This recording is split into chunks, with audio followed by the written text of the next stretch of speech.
এপিসোডের শুরুতেই আমরা দেখতে পারি লুফি গিনকে চিল্লাইতেছে কারণ গিন শেফ জেফের উপরে বন্দুক ধরে রাখছে। গিন বলে যে আমার তাতে কিছু আসে যায় না, সে পাইরেট নাকি একজন কুক, এমনিতে ওর এখন একটা পা নাই, সো লড়াই করতে পারবে না, আমি ওকে ইজিলি মারতে পারবো।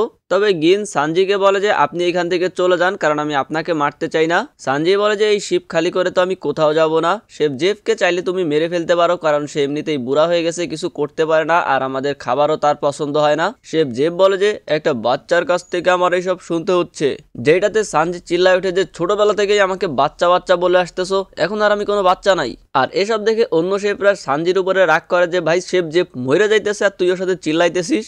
এরপরে সানজি হঠাৎ করে গিনকে বলে যে ওই বন্দুক আমার দিকে ধর নাকি শেফ জেফের দিকে। এটা শুনে গিন বলে যে না, আমি আপনাকে মারতে পারবো না। কিন্তু তখনই পিছন থেকে হঠাৎ পালসান চলে আসে আর সানজির উপরে অ্যাটাক করে দেয় আর বলে যে আমি তোর ইচ্ছা পূরণ করতেছি। এইটা দেখে সবাই অবাক হয়ে যায়, সানজির অবস্থা খুবই খারাপ হয়ে যায়। লুফি বলে যে তুমি চাইলে ওর অ্যাটাক থেকে বাঁচতে পারতা, তুমি বাঁচলে না কেন? সানজি বলে যে আমি ওর অ্যাটাক থেকে বাঁচতে চাই না কারণ এই রেস্টুরেন্ট হইতেছে শেফ জেফের ট্রেজার। লাইফে আমি অনেক কিছু তার থেকে ছিনিয়ে নিছি, কিন্তু এই ট্রেজার আমি ছিনিয়ে নিতে চাই না। শেফ জেফ আমার জন্য লাইফে অনেক কিছু করছে, তাই আজকে আমি নিজের জীবন দিয়ে সেই ঋণ শোধ করব।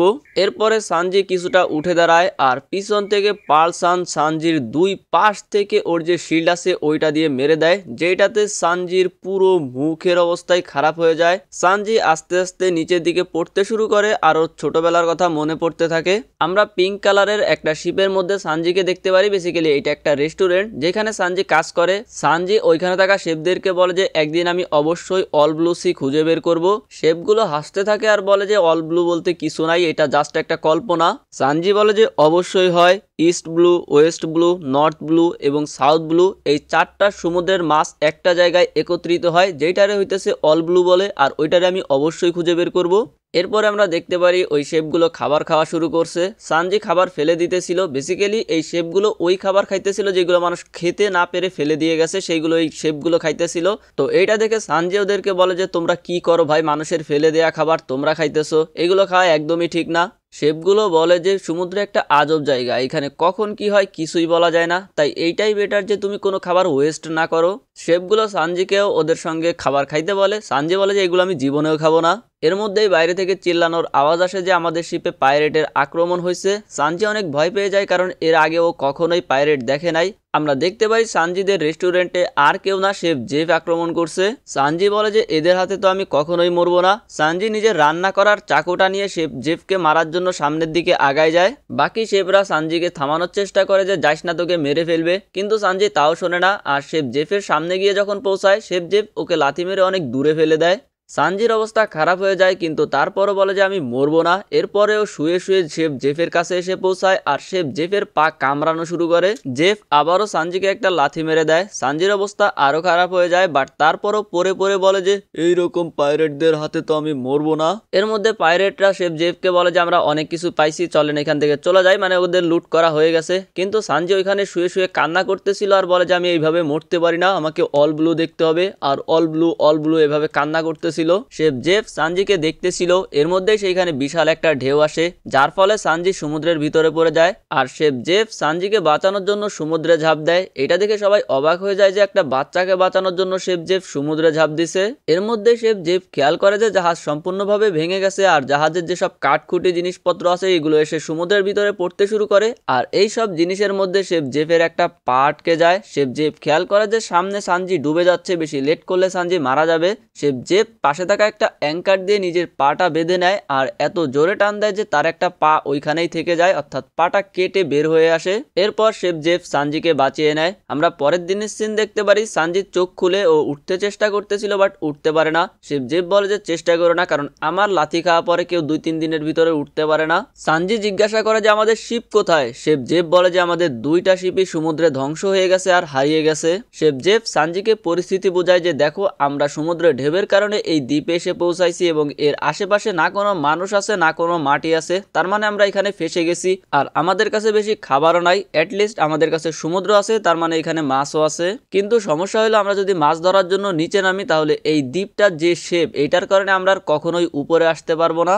আর আমরা যদি না খেয়ে থাকি তাহলে আমরা কঙ্কাল হয়ে যাব। কিন্তু এখন আমাদের কাছে আর কোনো উপায় নাই এখানে অন্য শিপের জন্য অপেক্ষা করা ছাড়া। সানজি চিল্লানো শুরু করে যে তোমার জন্য এই সব কিছু হয়েছে। শেফ জেফ বলে যে চিল্লানো বন্ধ করো, তোমার পাশে দেখো পোটলায় 5 দিনের খাবার রাখা আছে যেটা তুমি 5 দিন পর্যন্ত খাবা। সানজি বলে যে আচ্ছা ঠিক আছে। এর মধ্যেই ও দেখতে পারে যে শেফ জেফের কাছে ওর থেকেও বেশি বড় একটা পোটলা। এটাতে সানজি আবারও চিল্লানো শুরু করে যে আমার থেকে তোমার পোটলা এত বড় কেন? জেফ বলে যে আমি তোমার থেকে বয়সে অনেক বড়, সেই জন্য আমার খাবারও বেশি লাগে। এরপরে আমরা সন্ধ্যা সিন দেখতে পারি। সানজিরা বসে বসে শুধু অপেক্ষায় করতেছিল। সানজি নিজের খাবারগুলোকে ভাগ করে নেয় আর বলে যে এই 5 দিনের খাবার আমি অল্প অল্প খেয়ে 20 দিন চালিয়ে নিতে পারবো, আর 20 দিনের ভিতরে কোনো না কোনো শিপ তো অবশ্যই আমরা পেয়ে যাব, তার মানে আমি বেঁচে যাব। এরপর শেফ জেফ বলে যে যদি কোনো জাহাজ আসে তাহলে আমাকে জাগিয়ে দিও। এটা বলে শেফ জেফ ঘুমিয়ে পড়ে আর সানজি দাগ কেটে কেটে দিন গুনতে থাকে। এইভাবে অনেক দিন পার হয়ে যায়। সানজির কাছে লাস্ট একটা ব্রেডই বেঁচে আছে যেটা নষ্ট হয়ে গেছে। সানজি তাও সেটা খাওয়া শুরু করে আর মনে করতে থাকে সেই সময়ের কথা। সানজি খাবার না খেয়ে ফেলে দিত কারণ সেগুলো বেঁচে যাওয়া খাবার ছিল। সানজি কান্না করতে শুরু করে আর মনে মনে প্রতিজ্ঞা করে এরপর থেকে ও আর কখনো খাবার ওয়েস্ট করবে না। এর মধ্যেই সানজির হাত থেকে লাস্ট ব্রেডের পিসটাও নিচে পড়ে যায়। সানজি ওইটাকে ধরার চেষ্টা করে কিন্তু ব্যর্থ হয়। এরপরে আরো কিছুদিন পার হয়ে যায়। সানজির কাছে এখন কোনো খাবারও নাই আর ওর অবস্থা খুবই খারাপ হয়ে যায়। সানজি শেফ জেফের কথা ভাবে যে না জানি ওই বুড়োটার কি অবস্থা, মরে টরে গেছে নাকি, আবার এমনিতেও ওইটা যে হারামি ও মরে যাওয়াই ভালো এরকম ভাবতেছিল। বাট বলে যে চলো দেখে আসি কি করতেছে ওই বুড়োটা। সানজি অ্যাকচুয়ালি এই ছোট দ্বীপের অপর সাইডে চলে আসছিল, মানে দুইজনেরা দুই সাইড থেকে নজর রাখতেছিল। সানজি অনেক কষ্ট করে একটু সামনের দিকে আগায় যায় আর দেখতে পারে যে শেফ জেফ এখনো বসে আছে আর শেফ জেফের যে খাবারের পোটলা ছিল এটা এখনো ভরা রয়েছে, যেটা দেখে সানজির লোভ চলে আসে কারণ ভাই ও অনেক দিন ধরে না খেয়ে আছে। সানজি নিজের ছুরি বের করে আস্তে আস্তে আগাইতে শুরু করে আর ভাবে যে আমি ওকে মেরে ওর খাবার চুরি করে নিব আর এইটা কোনো অপরাধ না কারণ ওর কারণেই এই সব কিছু হয়েছে। কিন্তু শেফ জেফ সানজির আশার আওয়াজ টের পেয়ে যায় আর জিজ্ঞাসা করে কোনো শিপ দেখতে পারছো কিনা তুমি, যেটাতে সানজি বলে যে এইসব আমি বুঝি না, আমি এইখানে তোমার খাবার চুরি করতে আসছি। শেফ জেফ বলে যে আচ্ছা ঠিক আছে। তবে সানজি যখন ওই ব্যাগটা কাটে দেখতে পারে ভাই এইটার ভিতরে কোনো খাবার নাই, এইটা তো পুরো ট্রেজার দিয়ে ভরা। সানজি পুরোপুরিভাবে হতাশ হয়ে যায় আর ওইখানে বসে পড়ে। সানজি নিজের জীবনে এত ধন একসাথে কখনো দেখে নাই। সানজি দেখে এইগুলো তো একদম আসল। সানজি ভাবে আমাদের কাছে এত ধন সম্পদ আছে কিন্তু তারপরও আমরা ক্ষুধার্ত। সানজি বুঝতে পারে ধন সম্পদ আমাদের ক্ষুধা মিটাইতে পারে না। সানজি শেফ জেফকে টানতে শুরু করে আর বলে যে আমাদের এত ধন সম্পদ কিন্তু তারপরও আমরা কেন ক্ষুধার্ত। এর মধ্যে সানজি খেয়াল করে যে শেফ জেফের একটা পা কাটা। সানজি অবাক হয়ে যায় যে ওর পা কিভাবে কাটলো। তখনই সানজির মনে পড়ে যে যখন সানজি ডুবে যাচ্ছিল তখন সানজিকে বাঁচাতে গিয়ে শেফ জেফ নিজের একটা পা কেটে ফেলছে। সানজি নিজের ভুল বুঝতে পারে আর কান্না করতে শুরু করে যে আমি এই লোকটাকে মারতে চাচ্ছিলাম। শেফ জেফ বলে যে আমি তোমাকে শুধু এই জন্য বাঁচাইছি কারণ তোমার ড্রিম আর আমার ড্রিম একই, আমিও অল ব্লুর খোঁজে ছিলাম। সানজি বলে যে কিন্তু আমার বন্ধুরা তো বলে যে এমন কিছু নাই। এর মধ্যে শেফ জেফ ওইখানে বেহুশ হয়ে পড়ে যায়। সানজি ভাবে যে মরে টরে গেল নাকি। শেফ জেফ নিজের চোখ খুলে আর বলে যে এই সমুদ্র একটা রাক্ষসের মতন, আমাদেরকে না খাইয়ে মারতে চায় আর প্রতিদিনই সমুদ্রে এইভাবে কত যে মানুষ না খেয়ে মরে। আমি যদি কোনোভাবে এখান থেকে বেঁচে যাই তাহলে আমি একটা রেস্টুরেন্ট দিব। সানজি বলে যে আমিও আপনাকে সাহায্য করব। এর মধ্যেই সানজি খেয়াল করে যে আস্তে আস্তে একটা শিপ ফাইনালি ওদের দিকে আগায় আসতেছে, যেটা দেখে সানজি অনেক খুশি হয়ে যায় আর চিল্লানো শুরু করে এদিকে আসো আমাদেরকে বাঁচাও। সিন প্রেজেন্ট টাইমে আসে। সানজি পরে পরে এই সব কিছু আস্তে আস্তে বলতেছিল যেগুলো অন্য কেউ না বুঝলেও শেফ জেফ বুঝতে পারে যে সানজি সেই দিনের কথা বলতেছে। সানজি উঠে দাঁড়ায় আর বলে যে আজকে আমি তার ঋণ শোধ করব, তোমাকে হারাবো আর এই রেস্টুরেন্টকেও বাঁচাবো। পেটিসান সহ বাকি শেফরা বলে যে বলদটার মরার ইচ্ছা হয়েছে, কিন্তু শেফ জেফ সানজিকে নিয়ে গর্ব করে। এদিকে আমরা দেখতে পারি লুফি সবকিছু বুঝতে পারছে আর লুফি ভাই এত রাগ হয়ে যায়, যত রাগ এর আগে লুফিকে আমরা কখনোই দেখি নাই। লুফি অনেক রাগ হয়ে যায় আর নিজের পাকে উপরের দিকে মারে, অনেক লম্বা করে ফেলে আর বলে যে গাম গাম এক্স ব্যাটেল, আর এত জোরে ফ্লোরে ওই পাটা মারে লিটারেলি ওরা যে ফ্লোর বানাইছিল জাহাজের চারপাশে ওইটা সম্পূর্ণভাবে ভেঙে যায়। আর এই এপিসোড এইখানেই শেষ হয়ে যায়। আজকের মতন এ পর্যন্তই। মিতে কুরেতে আরিগাতো।